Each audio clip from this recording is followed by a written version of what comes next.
Hello everybody, welcome to Module 2 of Pharmacology 2200 for healthcare professionals.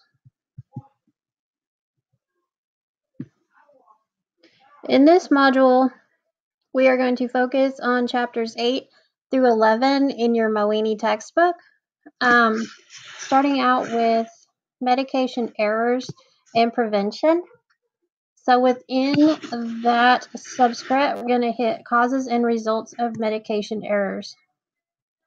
So what are the common causes of errors, which is mainly handwriting and interpretation of? Results of medication error could be anything from a simple, I got home and got the wrong med, to unfortunately death. So we're going to dive into that a little bit. Documentation and reporting of medication errors. So what agencies and companies get notified and do pharmacies report to or hospitals report to if there's been an error? So what can we do to reduce and prevent medication errors? And how can we better educate patients about the medication they are taking so that they do not induce an error once they are home?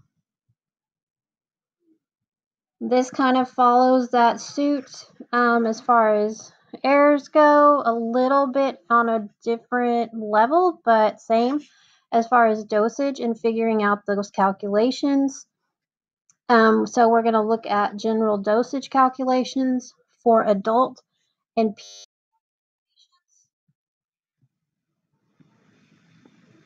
Then we are going to jump into the math side more than just the calculations with the measurement systems.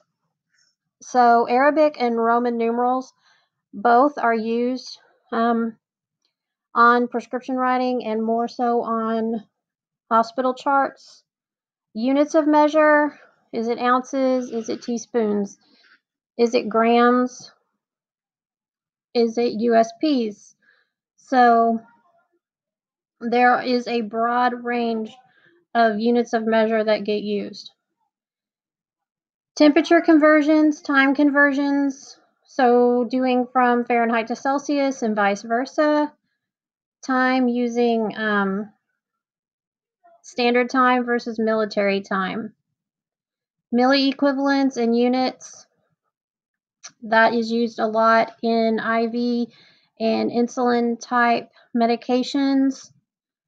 Conversion within and between systems. So there is some going from the standard unit of measure and changing that to, say, the metric system unit of measure. So we will get into that. Your expectations from this chapter, again, seem strenuous, but don't stress, it's not that bad. We are reading chapters 8 through 11. We have a chapter insight for one section from one of the chapters. So same as the previous module, pick a chapter, pick a subsection within that chapter, and do your insight from there. You have another case study. This is for a gentleman named Mr. Ulrich.